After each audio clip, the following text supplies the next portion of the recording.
You know what's wild? I spent years thinking I struggled with self-worth because something was broken in me, that I needed to hustle harder, prove more, shrink myself in some places, and overcompensate in others just to feel enough. But here's the truth, and it hit me like a punch in the gut the first time I really saw it in the research. Self-worth isn't something you earn, it's something you remember. And most of us didn't forget it by accident. We were taught to forget. Taught that worth comes with conditions, achievement, perfection, likability, productivity. But that's not the truth. That's just the training. And unlearning that, that's the real work. And it's not easy, but it's possible. Let's walk through 5 things I've learned, not just through research, but through watching people actually live braver, more wholehearted lives. We've been conditioned to believe that worth is tied to external validators, grades, weight, income, likes, titles. But the truth is, those are performance metrics, not worth metrics. Your worth is inherent, not transactional. And I wish I could tell you I came to that realization quickly, but the truth is I had to unlearn a lot of things that had kept me chasing approval for most of my life. See, when we're young, we start picking up these quiet but powerful messages, some spoken, some implied, that say, you'll be loved if you behave well. You'll be noticed when you achieve. Or you'll be enough as soon as you look, act, or produce like this. And we internalize those messages, not because we're weak, but because we're wired to belong. Belonging is survival for us. So we become masters at shape-shifting, becoming who we think we need to be in order to earn our place. Now, here's where the trouble begins. We start confusing approval with belonging and achievement with worthiness. They are not the same. But we start living as if they are. I've seen this play out in the data again and again, people tying their self-worth to how much they can achieve, how flawlessly they can perform, or how well they can meet other people's expectations. It's like we've attached our value to a scoreboard that someone else is constantly updating, and no matter how many points we think we're putting on the board, it never feels like enough. Here's what the research says. When people tie their self-worth to external outcomes, whether it's their job performance, physical appearance, or academic success, they are significantly more likely to experience anxiety, depression, eating disorders, and burnout. Because here's the trap. If your worth is attached to what you do, then the moment you fail or even pause, you feel like you're nothing. If you tie your value to how productive you are, then rest feels like failure. If you base your worth on being liked, then rejection feels like annihilation. It's exhausting, it's heartbreaking, and it's common.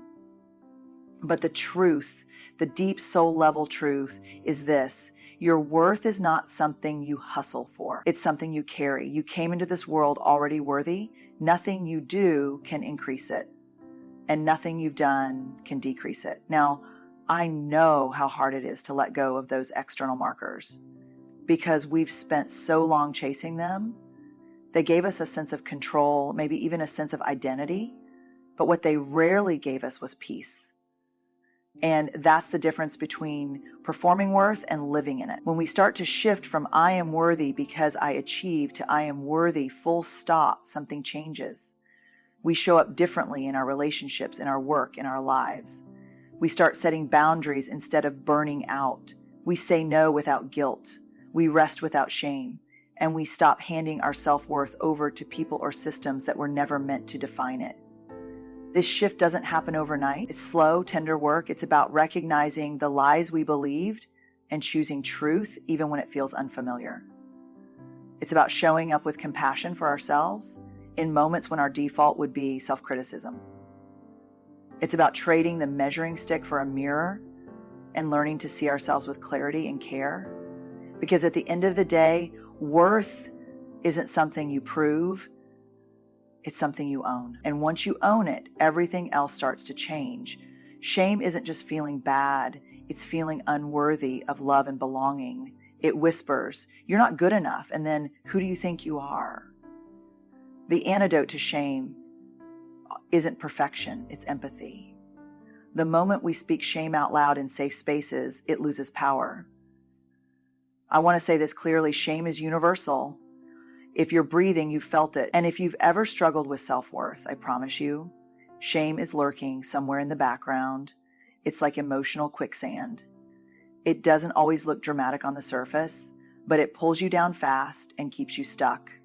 And here's the sneaky part. Shame is really good at disguise. It doesn't always show up with that name tag. It often sounds like, I'm such an idiot. I'll never get it right. They'll see through me. I'm too much. I'm not enough. See how quiet it is, how private? Shame thrives in secrecy. It grows in silence. It feeds on isolation. The more we avoid it, the more power it gains. And when left unchecked, it doesn't just affect how we feel. It actually rewires how we see ourselves. Let me be clear. Guilt is different. Guilt says, I did something bad. Shame says, I am bad. Guilt can be productive. It motivates change. But shame corrodes the belief that we can change. It says, why even try? In over 2 decades of research, I've interviewed thousands of people about shame. What I've found is this: the people who are most resilient, not perfect, but resilient, are the ones who have developed shame resilience. That doesn't mean they don't experience shame. It means they know what it is, they recognize its voice, and they've learned how to respond rather than react. And that response almost always begins with empathy, because shame cannot survive empathy. The moment you speak your shame to someone who responds with compassion, it starts to dissolve. That's not just poetic, it's neurological. When we receive empathy, our nervous system calms down. Our brains stop firing in the threat centers. Our bodies stop bracing for rejection. That's why connection is so powerful. But here's the problem. When we feel shame, the last thing we want to do is talk about it. It feels like the most dangerous thing in the world. Because shame tells us if anyone really knew this part of you, they'd leave. But the irony, the cruel twist, is that the more we hide, the more we feel alone, and the more we believe the shame story is true.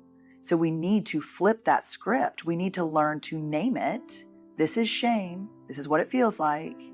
We need to practice reaching out. Can I tell you something that's hard for me to say? We need to surround ourselves with people who respond with, I've been there too. I still see you. I'm not going anywhere. That's empathy. And that's what breaks shame. But it starts with us. It starts with our willingness to recognize shame in the moment, to speak it out loud, to stop letting it run the show from the shadows. And that takes courage, raw, shaky, everyday courage. If you've been carrying shame silently, I want you to hear this. You are not alone. You are not broken. The story shame has been telling you is not the truth. You are worthy of love and belonging, not when you're perfect, not when you're healed, but right now in all your mess and beauty. And the moment we start telling that truth to ourselves and to one another is the moment shame starts to lose its grip. When we don't feel worthy, we put on armor. We numb, hustle, people please, pretend. But here's the paradox. The more we armor up, the more disconnected we feel. And the more disconnected we feel, the more unworthy we believe we are. Breaking the cycle starts with courage, even tiny, shaky courage.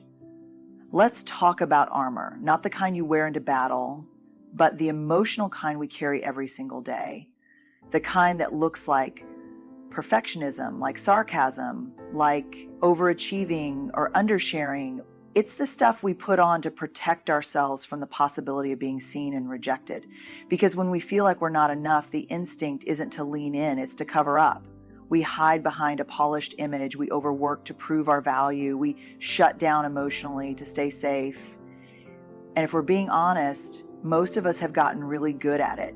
So good that sometimes we forget we're even wearing armor. I used to think the goal was to be bulletproof, but now I know the goal is to be whole. And the problem with armor is, yes, it keeps the hurt out, but it also keeps you in. It blocks connection. It numbs joy. It walls off the very parts of us that are most capable of being loved. The data backs this up. In my research, I've seen that people who rely heavily on emotional armor report higher levels of loneliness, exhaustion, and burnout. Why? Because performing all the time is draining, keeping up the mask is exhausting, and living in fear of being found out steals all the oxygen from our relationships. The irony is painful. We put on armor to be accepted, but it's the armor itself that keeps us feeling isolated. One of the most common forms of armor I see is perfectionism.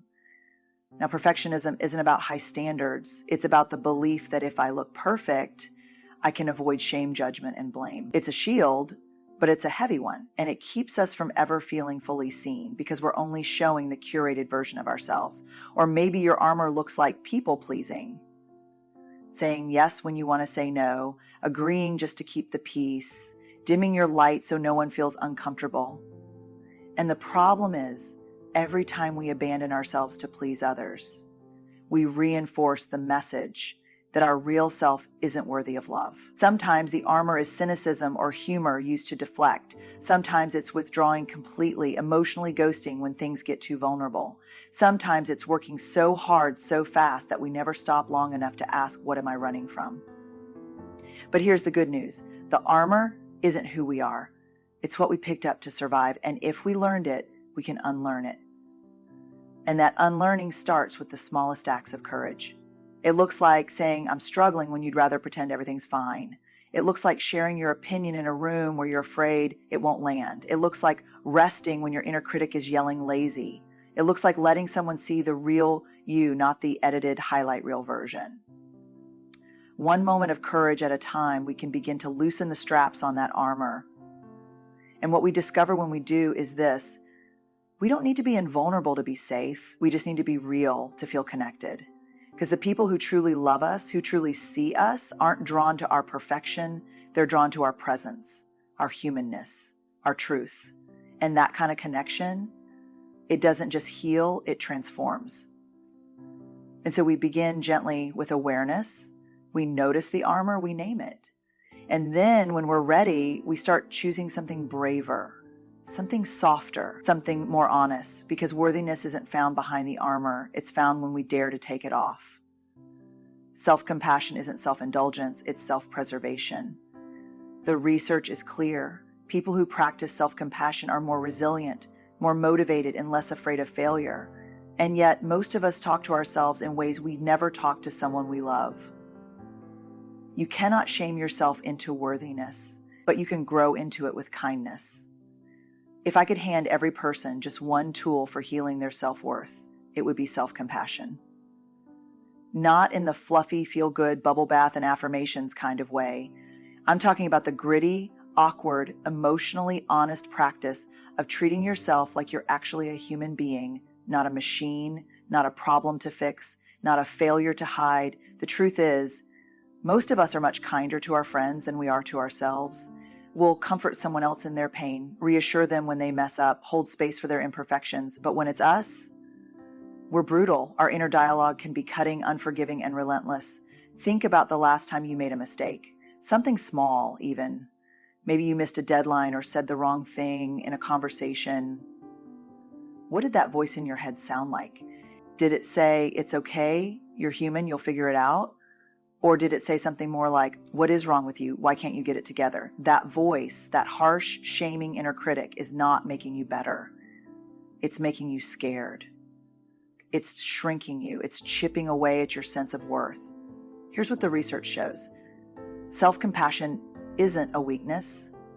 It's not a way of letting yourself off the hook. In fact, people who practice self-compassion are more accountable, not less. They're more likely to take responsibility, to apologize, to grow, and to try again. Why? Because when failure doesn't equal worthlessness, it becomes a place you can actually learn from. When you're not afraid of being torn down by your own voice, you're more willing to take risks, you're more creative, you're more present. You stop living in constant fear of getting it wrong and start living in a way that's grounded in self-trust. One of the myths that keeps us from practicing self-compassion is this idea that being hard on ourselves is necessary to succeed, that shame is a motivator. But let me be clear, shame is not a tool for transformation, it's a weapon. And when we use it against ourselves, we don't rise, we retreat, we hide, we collapse under the weight of not enough. Self-compassion, on the other hand, is how we build the capacity to hold pain and still move forward. It sounds like that was hard and I'm allowed to feel it. I'm not the only one who struggles with this. I made a mistake, but I'm not a mistake.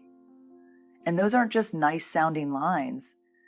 They're rooted in the core components of self-compassion: mindfulness, common humanity, and kindness. Mindfulness helps us notice when we're in pain without getting swept away by it.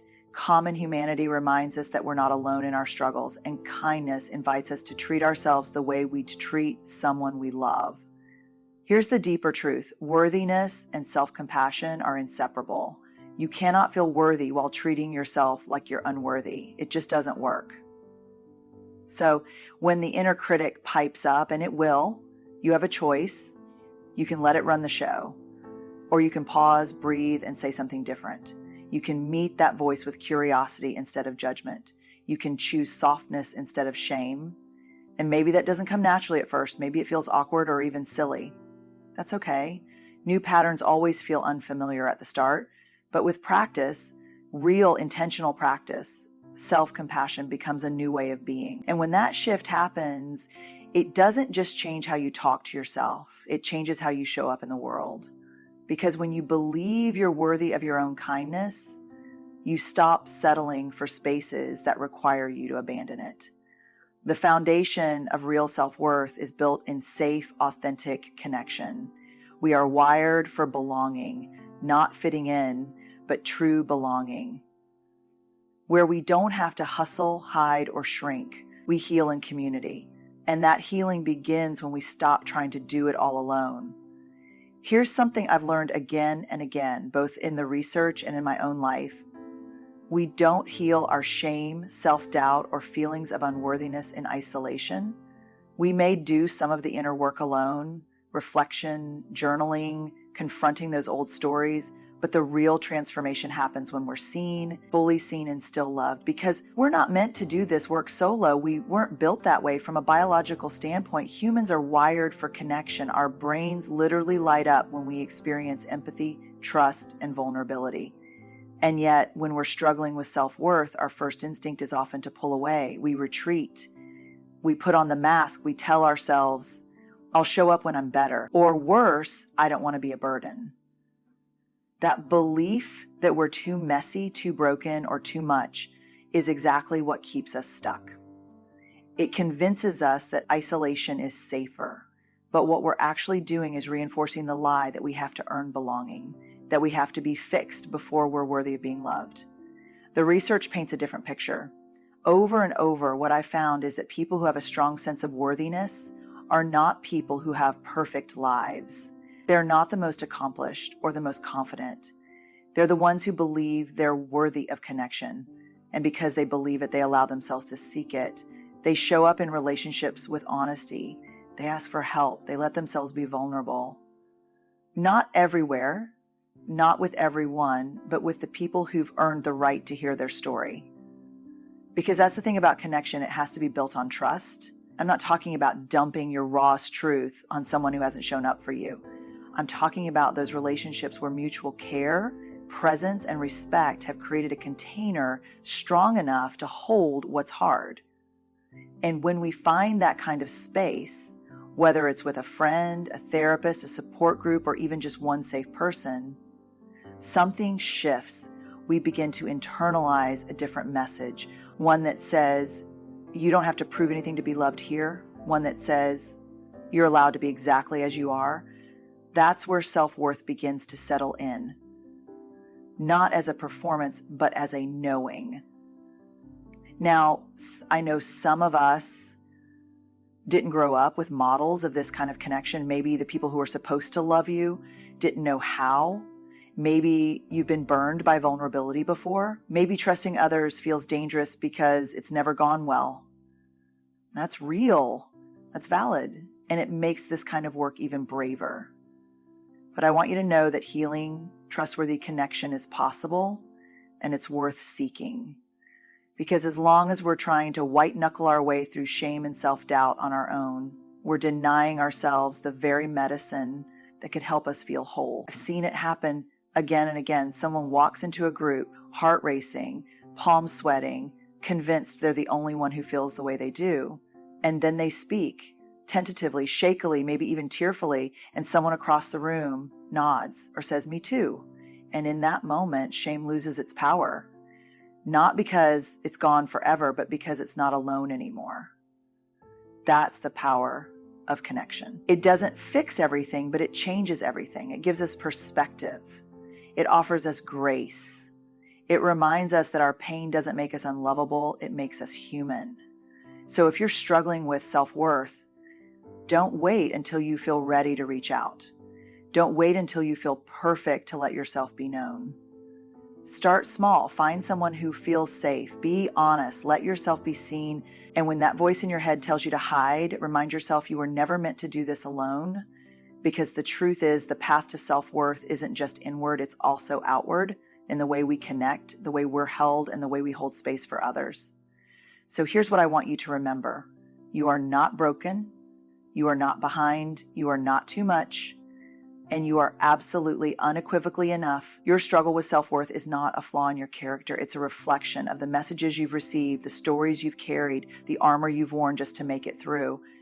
But you don't have to live from those stories anymore. Not now, not going forward. Because now you know the truth that worthiness isn't something you hustle for. It's something you already have. That shame only thrives in silence.